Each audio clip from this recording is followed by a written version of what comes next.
أعوذ بالله من الشيطان الرجيم بسم الله الرحمن الرحيم الحمد لله رب العالمين الصلاة والسلام على أشرف الأنبياء والمرسلين سيدنا ونبينا وطبيب قلوبنا وشفيع ذنوبنا أبي القاسم محمد اللهم صل على محمد وآل محمد وعجل فرجهم ثم الصلاة والسلام على دعوة النبوية والسولة الحيدرية والعصمة الفاطمية والحلم الحسنية والشجاعة الحسينية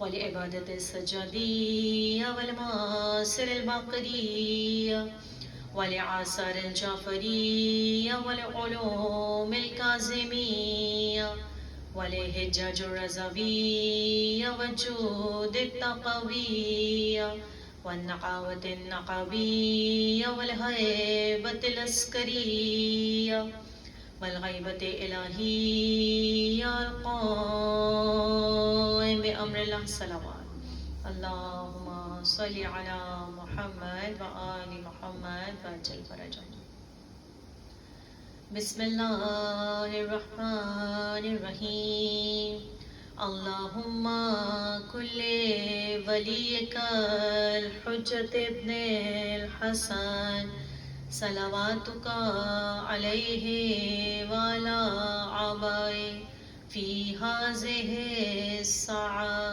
وفي كل ساعة وليا وحافظا وقائدا وناصرا ودليلا وعينا حتى تسكنه أرزك طوى وتمتعه فيها طويلا برحمتك يا أرحم الراحمين صلوات اللهم صل على محمد وآل محمد وعجل فرجهم بسم اللہ الرحمن الرحیم تمام تعریفیں تمام حمد و ثنا اسی ذات واجب کو زیبا ہے جو مالک کون و مکان ہے، وہ پروردگار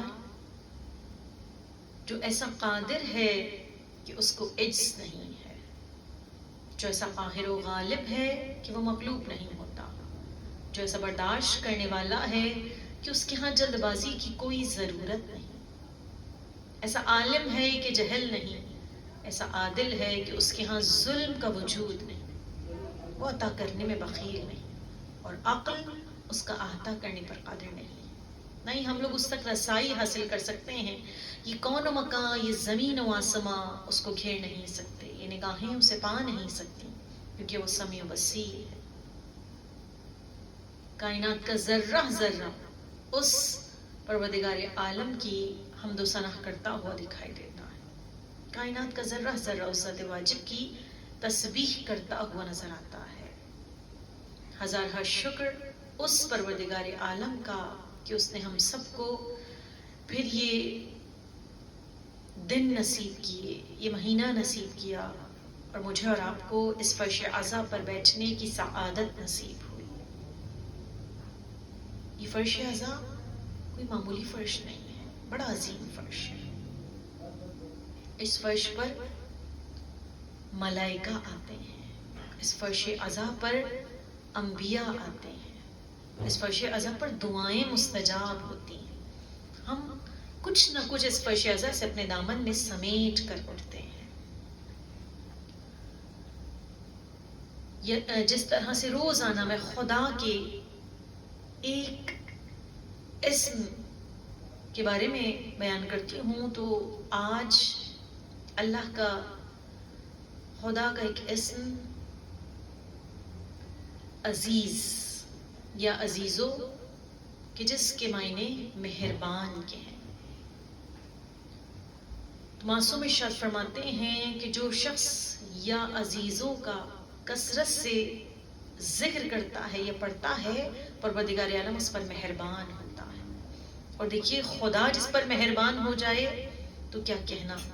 یقیناً جب پروردگار مالک کون و مکان، مالک ارض و سما اگر کسی پہ مہربان ہو جائے تو پھر اس کو کسی اور کی ضرورت نہیں پڑتی. اور خصوصاً کہا جاتا ہے اگر کوئی کسی مشکل میں اللہ نہ کرے گرفتار ہو، پروردگار اس فرش عزا کے صدقے میں سب کی مشکلوں کو حل کرے، خدا فرش عزا کے صدقے میں سب کی پریشانیوں کو حل کرے، کوئی غم نہ دے چاہنے والوں کو سوائے غم سید الشہداء کے. یہ وہ دن ہیں کہ جب دعائیں مستجاب ہوتی ہیں. یقیناً نورانی ہستیاں اس فرش عزا پر موجود ہیں، وہ فرش جو سید الشہداء کے نام سے منسوب ہے. تو کہا جاتا ہے چونکہ آج شب جمعہ ہے، اگر کوئی شخص شب جمعہ سہلن بفضل کا یا عزیز اس پورے جملے کو تقریباً 20 تسبیحاں یعنی کہ 2000 مرتبہ، کوئی سخت سے سخت مشکل ہے، کوئی پریشانی ہے، حاجت پوری نہیں ہو رہی، معصوم ارشاد فرماتے ہیں کہ 20 تسبیح یعنی کہ تقریباً 2000 مرتبہ سہلن بفضل کا یا عزیز، سہلن سہل کر دے، آسان کر دے، بفضل کا اپنے فضل سے، اور یقیناً خدا مہربان ہے، رحم کرنے والا ہے، تو کہتے ہیں اس کی حاجت پوری ہو جاتی ہے، اس کی مشکل حل ہو جاتی ہے، اس کی پریشانی دور ہو جاتی ہے. پروردگار آپ سب کی حاجتوں کو پورا کرے اور کوئی غم نہ دے سوائے غم حسین کے.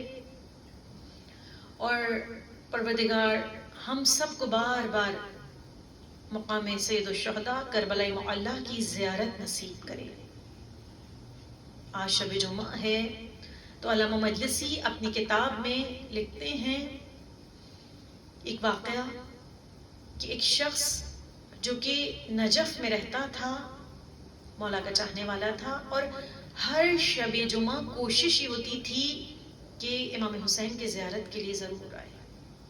اور کہتے ہیں زندگی میں جس کو ایک شب جمعہ بھی کربلا میں نصیب ہو جائے تو کیا کہنا، خدا اس کے گناہوں کو بخش دیا کرتا ہے. تو وہ کوشش کرتا تھا. ایک مرتبہ پڑوس میں شخص رہتا تھا جو آل محمد سے بغض رکھتا تھا، عداوت رکھتا تھا.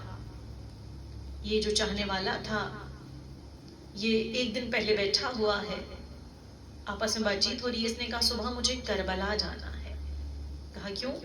کہا شب جمعہ ہے، زیارت کے لیے جانا ہے مولا حسین کی. اس نے بہت کچھ برا بھلا کہا کہ نہیں جانا چاہیے قبروں کی زیارت کے لیے، اور جو کچھ کہنا تھا. بہرحال کافی بحث ہوئی، واپس آ گیا. کہتا ہے صبح نکلنے سے پہلے پوری رات اس کی باتیں میرے ذہن میں رہیں اور میرا غصہ بڑھ گیا. علامہ مجلسی اپنی کتاب بحر الانوار میں یہ واقعہ لکھ رہے ہیں. کہتے ہیں کہ وہ شخص اس کے گھر گیا صبح بیدار ہونے کے بعد، جو آل محمد کا چاہنے والا تھا. کہتا ہے اس سے ملاقات کر لوں، اس کو ایک دو جواب اور دوں گا، کچھ دلائل دوں گا، اور اس کے بعد میں روانہ ہو جاؤں گا یہاں سے کربلا کے لیے. کہتا ہے جیسے ہی گیا میں نے کہا اس کا نام لے کر، اس کا بھائی دروازے پر آیا کہ وہ کہاں ہے. صبح کا وقت تھا. کہا وہ کربلا گیا ہے. اب یہ حیران اور پریشان، کہا کربلا گیا ہے؟ کہاں کربلا گیا. بہرحال یہ پہنچا، اس کو تو جانا ہی تھا کربلا. جب پہنچا ہے تو دیکھا کہ حرم امام حسین میں صحن میں سجدے کی حالت میں وہ شخص پڑا ہوا ہے اور زار و قطار گریا کر رہا ہے. یہ اس کے قریب جا کر کھڑا ہو گیا. جب اس نے سجدے سے سر اٹھایا کہا اے بھائی، رات تو تم کس طرح سے مجھے منع کر رہے تھے اور اتنی دلائل دے رہے تھے کہ نہیں قبروں پر نہیں جانا چاہیے اور یہ وہ، یہ اس وقت یہاں مولا کے حرم میں کیسے موجود ہو اور اس طرح سے گڑ گڑا کر رو رہے ہو. اس نے کہا میں نے ایک عجب خواب دیکھا. میں نے دیکھا کہ شب جمعہ ہے اور عرش فرش سے ایک نور ساطع ہو رہا ہے، بہت سارے لوگ موجود ہیں. میں نے کسی سے پوچھا یہ کون لوگ ہیں؟ کہا انبیاء علیہ السلام. میں نے دیکھا عرش سے ایک نورانی سواری اتر رہی ہے. جناب رسول خدا بھی موجود ہیں، مولا کائنات بھی موجود ہیں، امام حسن مجتبی بھی موجود ہیں. اور میں نے کسی سے پوچھتا ہوں یہ کون ہستیاں، انہوں نے میرا تعارف کروایا. پھر اس کے بعد وہ جو نورانی اماری تھی، میں نے کہا کس کی اماری ہے؟ کہا نہیں جانتے، اس عماری میں جناب خدیجہ الکبریٰ اور جناب فاطمہ زہرا موجود ہیں. کہا میں نے کہ یہ اتنی کثیر تعداد میں لوگ ہیں. کہا یہ انبیاء علیہ السلام ہیں. کہا یہ مولا علی ہیں، حضرت زہرا ہیں، حضرت خدیجہ ہیں، یہ سب کے سب اس وقت کہاں جا رہے ہیں؟ کہا جانتے نہیں ہو آج شب جمعہ ہے، کربلا زیارت کے لیے جا رہے ہیں. بس اس کی آنکھوں سے زار و قطار اشک جاری ہو گئے.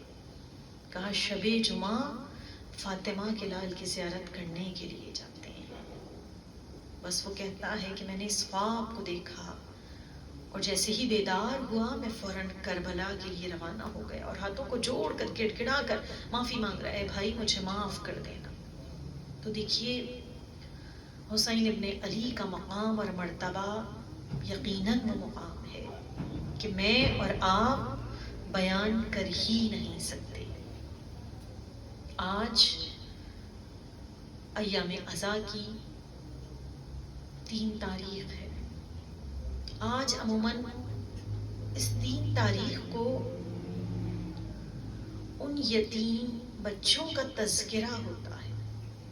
جب ان حضرت مسلم کے ان یتیموں کا میں تذکرہ کرتی ہوں یا آل محمد کے کسی بھی یتیم بچے کا تذکرہ کرتی ہوں، میں کہتی ہوں کہ جنہوں نے یتیموں پر ہمیشہ رحم کیا، جس گھرانے نے ہمیشہ یتیموں کے سر پر شفقت سے ہاتھ رکھا، ہمیشہ یتیموں کو سینے سے لگایا، اس گھر کے یتیم بچوں کے ساتھ اس دنیا والوں نے کیا سلوک کیا.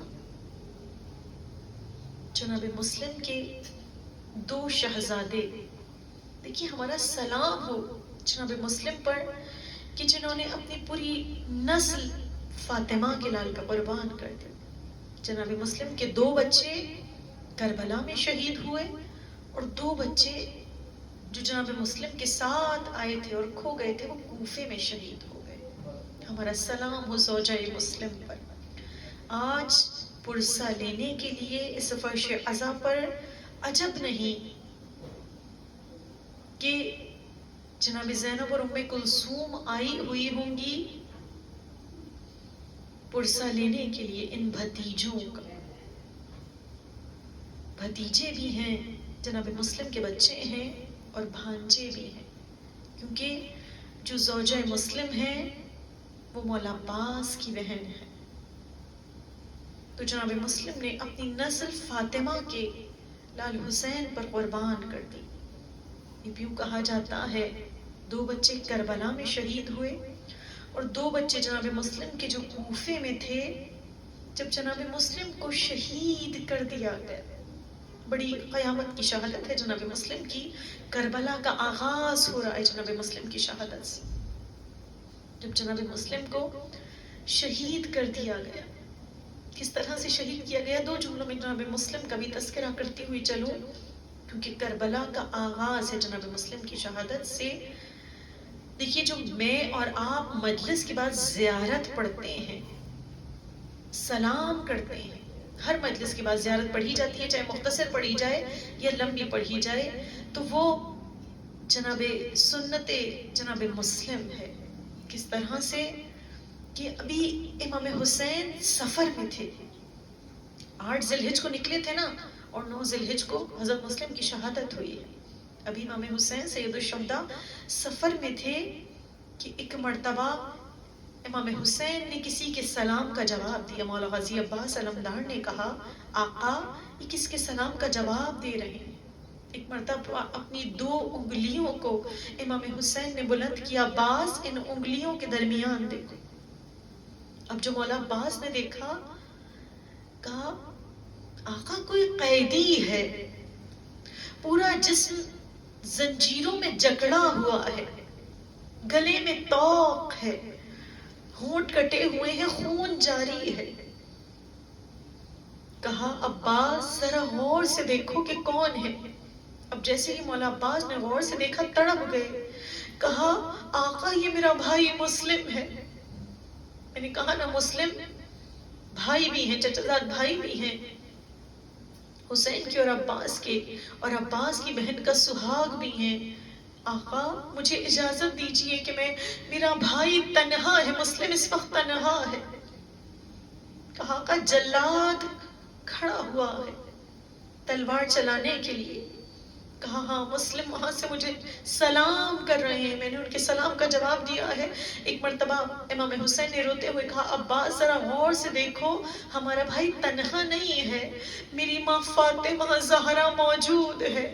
اب جو دیکھا ایک بی بی سیاہ پوش بی بی جو تڑپ تڑپ کر رو رہی تھی اور وہاں پر جلاد تلوار لیے ہوئے کھڑا ہوا تھا.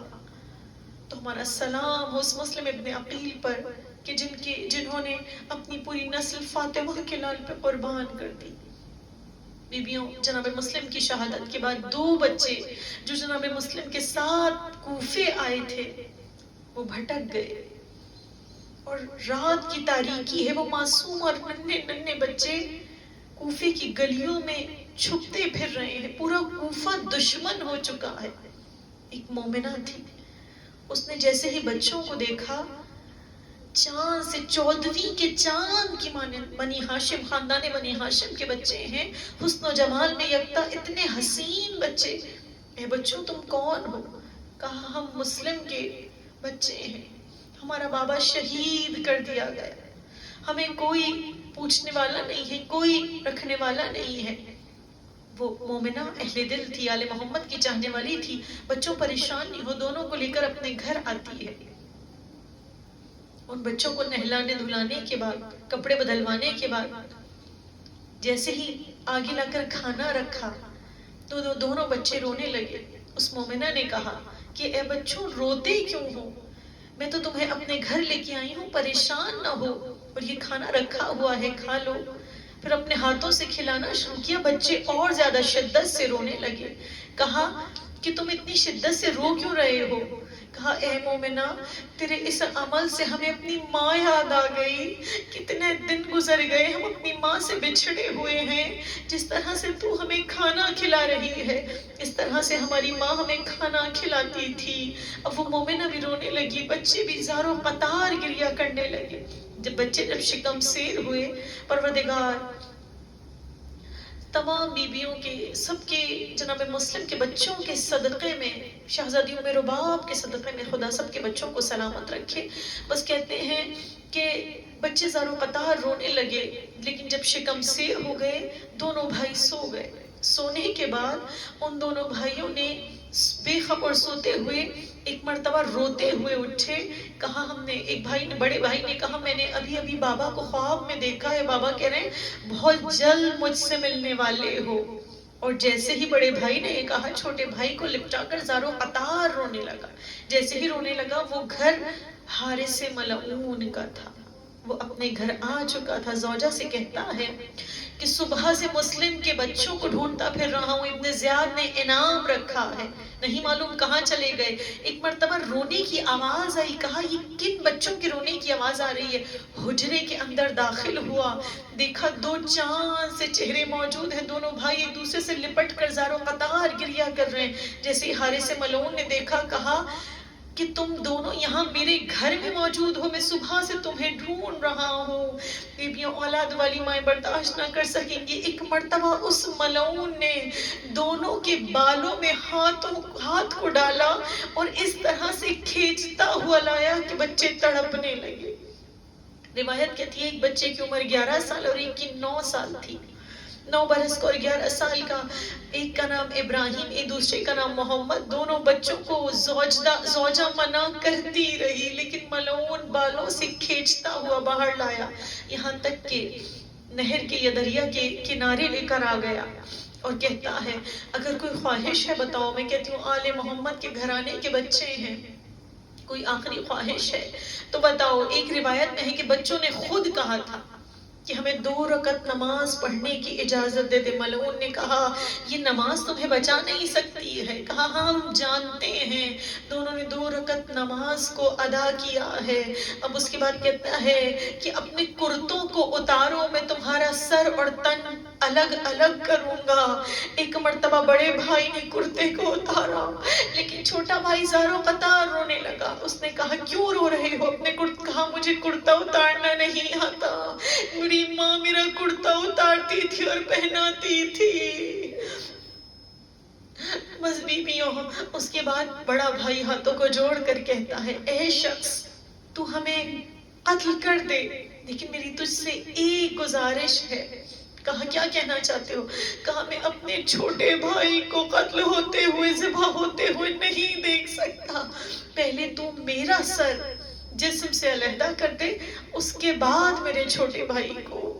بس کہتے ہیں کہ چھوٹے بھائی نے سنا، وہ اپنے بھائی سے لپٹ گیا، کہا نہیں میں اپنے بھائی کو اس طرح سے ذبح ہوتے ہوئے، اس طرح سے شہید ہوتے ہوئے نہیں دیکھ سکتا، پہلے تو میرا سر تن سے جدا کر دے۔ بس دونوں بھائی لپٹ کر رونے لگے۔ اس حارث ملعون نے پہلے بڑے بھائی کا سر تن سے جدا کیا اور اس سر اپنے پاس رکھا اور تن دریا میں بہا دیا۔